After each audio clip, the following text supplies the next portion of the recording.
3 hours, 17 minutes, and 42 seconds local time. 13°02 N, 67°49 W. Caribbean Sea, 62 nautical miles north of La Orquilla. A Venezuelan surface combatant rolls into a firing window it has no right to occupy. Its forward gun elevates. The ship's combat system feeds it a solution it should never have accepted. And then steel leaves the barrel, fast, flat, and aimed at a high-value target that does not miss.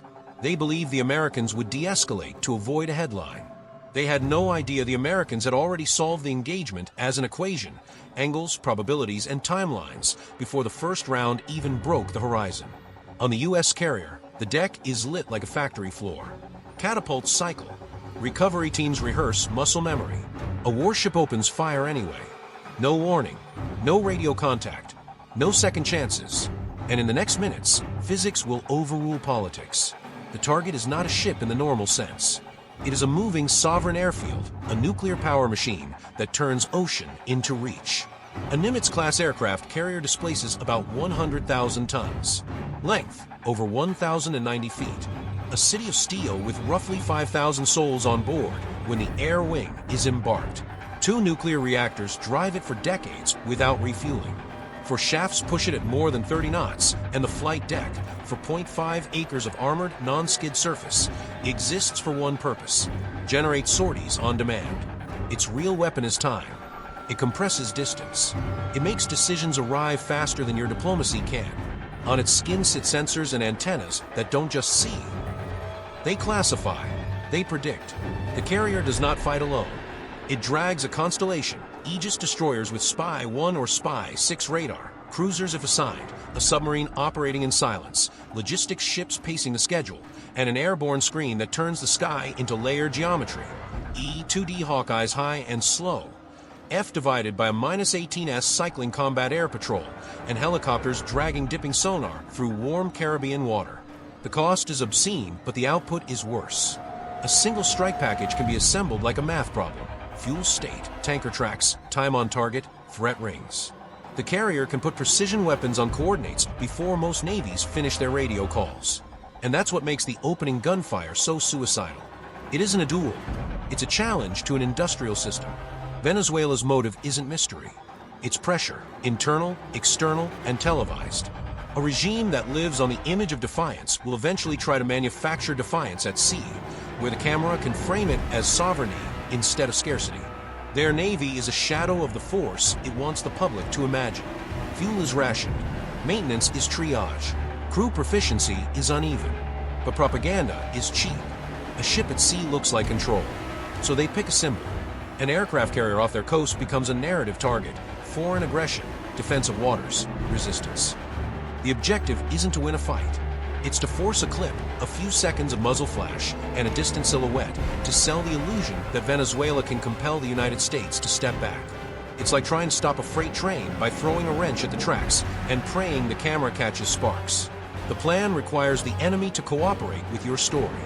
But the ocean doesn't cooperate. The carrier strike group doesn't either.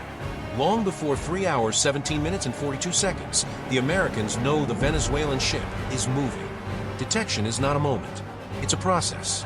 An E-2D Hawkeye is already on station, orbiting at 25,000 feet, its radar painting the sea surface and low-altitude airspace out past 200 nautical miles, depending on clutter and conditions. It sees a surface contact break from coastal traffic patterns. It sees speed changes that don't match fishing. It sees a turn toward the carrier's projected track. The E-2DS crew doesn't suspect. They correlate. They cross-check with electronic support measures. They watch for emissions, navigation radar, fire control radar, data link bursts, tiny signatures that reveal intent. On the Aegis destroyer in the screen, the Combat Information Center is cold light and discipline. Tracks bloom on consoles. Each contact is a file with velocity vectors and confidence numbers, not a boat. The watch team does what they always do: assign, confirm, refine. No panic, just process. The layered defense is already alive. Outer ring, airborne early warning and combat air patrol. Middle ring, Aegis radar and surface-to-air missiles. Inner ring, close-in weapon systems, electronic warfare, decoys, and sheer mass of steel moving at speed. Under it all, The rules of engagement, a legal structure welded to a tactical timeline. The carrier group isn't looking for a fight, but it's not offering uncertainty either. At 3 hours, 2 minutes, and 10 seconds, the Venezuelan ship's emissions spike, brief, then steady. Fire control radar is the tell. Search radar says you exist. Fire control radar says you've been chosen. At 3 hours, 5 minutes, and 44 seconds, the U.S. destroyer's spy radar refines the track. Range, 76 nautical miles from the carrier, closing. Speed, 18 knots. Course, converging. The contact is now labeled with a name the crew doesn't speak out loud, because names turn into emotions. They keep it as a track number. At 3 hours, 8 minutes, and 31 seconds, a helicopter launches from a screen, low and fast, to widen the picture. The Helo's mission isn't to threaten. It's to observe, record, and give the strike group one more angle. At 3 hours, 10 minutes, and 6 seconds, the carrier turns slightly, not away, but to optimize flight operations and maintain favorable wind over deck. It's a subtle reminder, this machine continues its schedule. At 3 hours, 12 minutes, and 50 seconds, the Venezuelan ship shifts again, another course correction. This time it points to intersect the carrier's path at a geometry that makes the forward gun relevant. The math is simple. If you can put steel near the flight deck, you can claim you drove them off.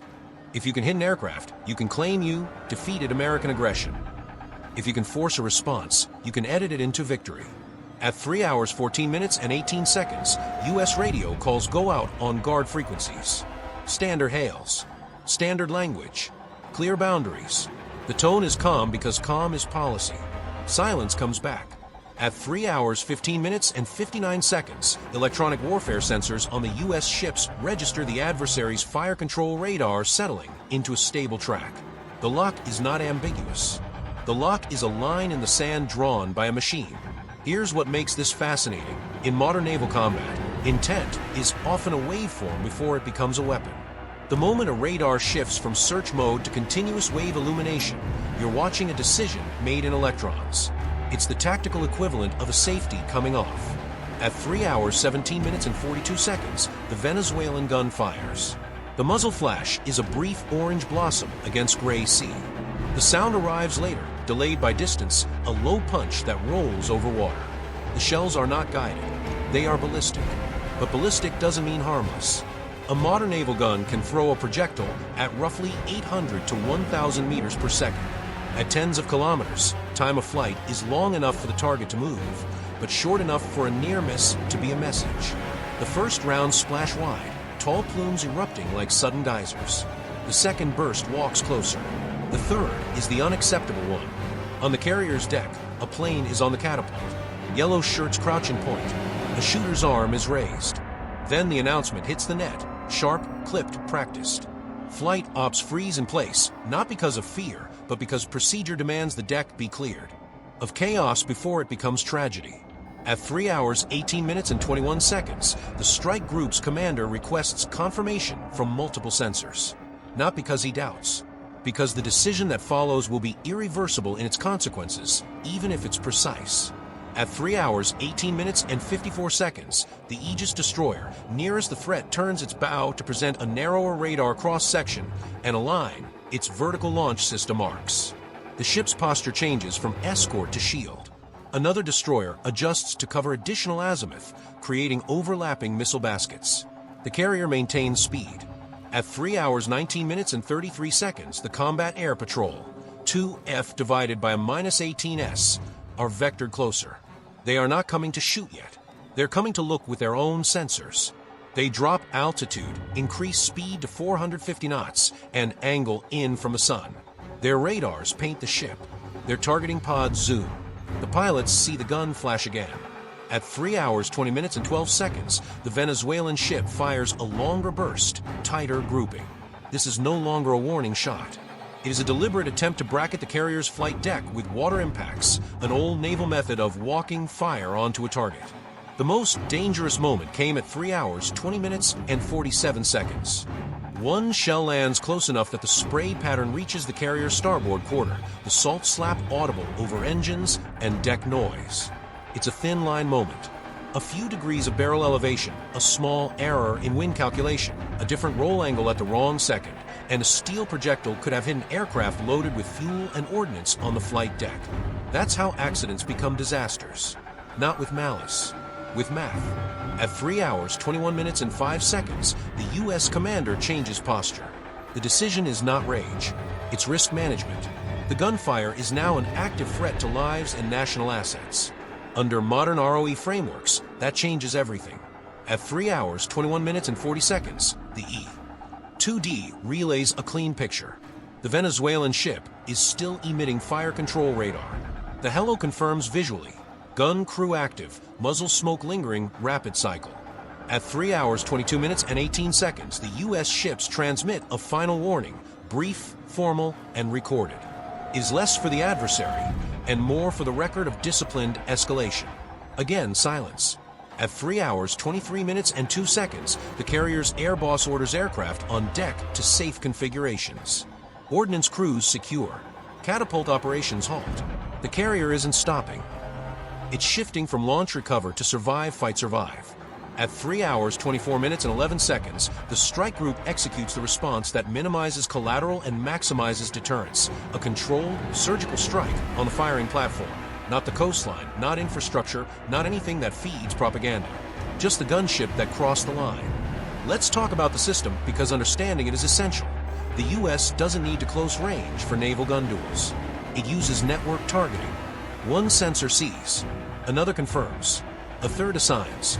The shooter may be a different platform entirely. That's the modern kill chain. Detect, track, target, engage, assess, compressed into minutes. At 3 hours and 25 minutes, an F/A 18 pair receives a weapons release authority package. Not a vague go get them. A specific target designation with coordinates, target motion analysis, and a constrained aim point plan designed to disable the ship's ability to continue firing. At 3 hours, 26 minutes and 9 seconds, the jets accelerate to 520 knots, cease skimming for the last segment to reduce the adversary's reaction time. Their radar altimeters read the ocean like a heartbeat. The Venezuelan ship's radar continues to sweep, but its air defense is limited. Older missiles, shorter range, less integration, and likely degraded readiness.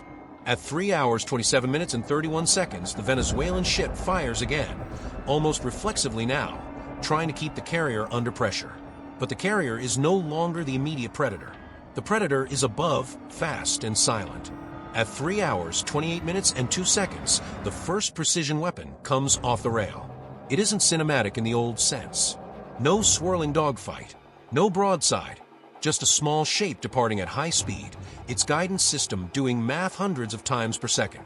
The weapon rides inertial navigation, then GPS updates, then terminal guidance. It doesn't seek vengeance. It seeks coordinates. At 3 hours, 28 minutes and 46 seconds, impact. A flash white-yellow, then a dirty gray-blue. Not a fireball that consumes the ship. A focused detonation near the forward gun mount and fire control director. The sound is a hard crack, followed by a rolling echo over water. On the Venezuelan ship, the gun goes silent instantly, not because the crew chose discipline, but because the system that made firing possible has been broken. At 3 hours, 29 minutes and 14 seconds, the second strike lands after the bridge, an aim point selected to punish command and control without turning the vessel into an environmental hazard. Metal folds. Antennas whip away. The ship's radar emissions die. A modern warship without sensors is a blind animal in a minefield. On the carrier, no one cheers. There's only the exhale you hear when a crew realizes the thin line has been walked without falling off it. Flight deck teams move again, controlled. Medical personnel check readiness. Damage control teams remain on standby because the sea is indifferent and the next threat is always possible. At 3 hours, 30 minutes and 22 seconds, the Venezuelan ship begins to slow, losing speed. It yaws slightly, rudder corrections uneven. Smoke rises from the forward section. Not a sinking, not a massacre, a neutralization. At 3 hours, 31 minutes and 10 seconds, the U.S. strike group broadcasts instructions. Cease fire, state your intentions, prepare to be escorted, do not illuminate radars, do not launch anything, do not attempt to close. The message is cold because cold prevents misunderstandings. At 3 hours, 33 minutes and 5 seconds, Venezuelan communications finally crackle. Short transmissions. Confused. Defensive. The story is already being drafted in someone's office, but on the water, reality is direct. They shot first, and their firing system has been dismantled in under 6 minutes. By 3 hours, 36 minutes, and 40 seconds, a U.S. helicopter is overhead, documenting. It's not there to gloat. It's there to build the ledger of what happened. Angles, timestamps, visuals. In modern conflict, evidence is a weapon. At 3 hours, 40 minutes, and 12 seconds, the carrier resumes limited flight operations. A recovery cycle is planned. The machine returns to schedule because schedule is deterrence. The message is not, we can destroy you. It's, you cannot stop us. Now the costs, because modern combat is always an accounting problem. Venezuela fire naval gun ammunition that, on paper, is cheap. Tens of thousands of dollars for a burst, depending on the round type. The fuel to get that ship to sea, the wear on its turbine or diesel engines, the maintenance backlog, the risk to train sailors, those are the real expenses. And they spent their most valuable resource, secrecy. The moment they lit fire control radar, they revealed frequency behavior, timing patterns, and operator habits. Those details get archived. The next time they emit, the Americans will recognize them faster. The U.S. spent more per minute, but got more per second. A carrier strike group burns fuel and aircraft, cycles maintenance crews, consumes flight hours that are priced like precious metals. One F/A 18 sortie can run tens of thousands of dollars in operating costs before you count the munitions. Precision-guided weapons can be hundreds of thousands apiece. But the strike was constrained, efficient, and strategically clean. No coastal strikes, no infrastructure hit, no civilian headlines, just the removal of an active threat. In pure ledger form, Venezuela spent readiness. It can't replace quickly, radar signatures it can't hide again, and credibility it can't repair with editing. Venezuela gained a few seconds of muzzle flash for domestic television and a damaged warship that now needs months of repair, if parts even exist. The United States spent 2 precision munitions, a short diversion of flight operations, and exactly one message delivered at range. The United States gained deterrence reinforced, adversary capabilities mapped, and a precedent of disciplined response that will echo in every future sovereignty stunt. Strategically, Venezuela achieved nothing. Tactically, it exposed everything. And then comes the second battle, propaganda versus reality. By sunrise, edited clips circulate. Zoomed-in footage of gunfire. A caption claiming the carrier withdrew.